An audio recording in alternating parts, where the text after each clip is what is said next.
చంద్రబాబు నాయుడు ఒకటే మాట అంటున్నాడు, మనకి రాష్ట్రం అభివృద్ధి చెందాలని చెప్పేసి అనే తపంతో ఆయన ఉన్నాడు. ఒక పక్క ఏమంటేమో ఇది ధర్నాలు చేయాలి, వాళ్ళు చచ్చిపోయారు వీళ్ళు చచ్చిపోయారు అని చెప్పేసి ఇది చేస్తున్నాడు. ఇటువంటి పరిస్థితి ఎందుకు వచ్చిందంట, ఎలా కారణం ఏంటంట?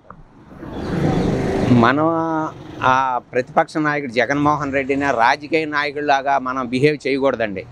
ఆయన ఒక ఫ్యాక్షనిస్ట్ లెవెల్లో ఆయన ట్రీట్ చేస్తున్నాడు. ఈయన ఎక్కడ, చంద్రబాబు నాయుడు గారు ఎక్కడండి విజనరీ ముఖ్యమంత్రి. గత 5 సంవత్సరాలు లాస్ట్ 19లో చూసాం మనం ఆయన ఎంత రాష్ట్రం కోసం ఎంత పాటుపడ్డాడు.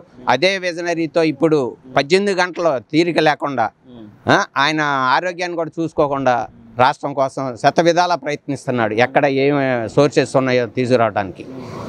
గత మన పార్లమెంట్ బడ్జెట్లో కూడా బాగా చెప్పిన విధానాలను బట్టి ఆయన ఫండ్స్ కూడా బాగా తీసుకొచ్చాడు.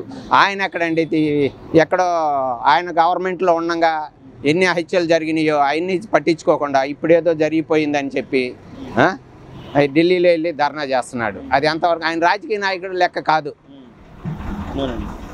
ఇప్పుడు మీరు చూసినట్టయితే ఇది ఒక పక్క ఉండే ఇది క్రిమినల్ మైండ్ అని చెప్పేసి చంద్రబాబు నాయుడు అంటూనే ఉన్నాడు. దానికి తగ్గట్టుకి ప్రవర్తిస్తున్నారా, ధర్నాలు చేస్తుంటారా? అదేనండి విజనరీ ముఖ్యమంత్రి, మన రాష్ట్రం కోసం పాకులాడే మనిషి కాబట్టి ఆడి జోలికి వెళ్లకుండా రాష్ట్ర అభివృద్ధి కోసం ఆయన పాటుపడుతున్నాడు. అవన్నీ పట్టించుకుంటే మనకి ఆయనకి టైం చాలదు. అలాంటి మైండ్ సెట్ ఉన్న ముఖ్యమంత్రి చంద్రబాబు నాయుడు గారు కాదు, ఎప్పుడు ఉండడు కూడా ఆయన.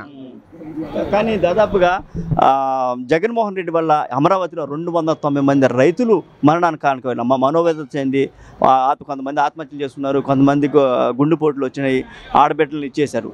కానీ అప్పుడు లేని ఆవేదన ఈయనకి ఇక్కడ ఈ విధంగా వినుకొండలో వాళ్ళ పార్టీ వాళ్ళు చంపుకున్నప్పుడు పిన్నెళ్ళు అనేవాడు దాన్ని ఈవీఎంలు పగలగొట్టినప్పుడు వచ్చింది ఏంటంటే అదేనండి, వన్ సైడ్ వాళ్ళ పార్టీ కార్యకర్తలు ఏం చేసినా మంచిది, నేను జగన్మోహన్ రెడ్డి ఏది చేసినా మంచి కార్యక్రమం అన్నట్టు ఆయన ఫీల్ అవుతున్నాడు.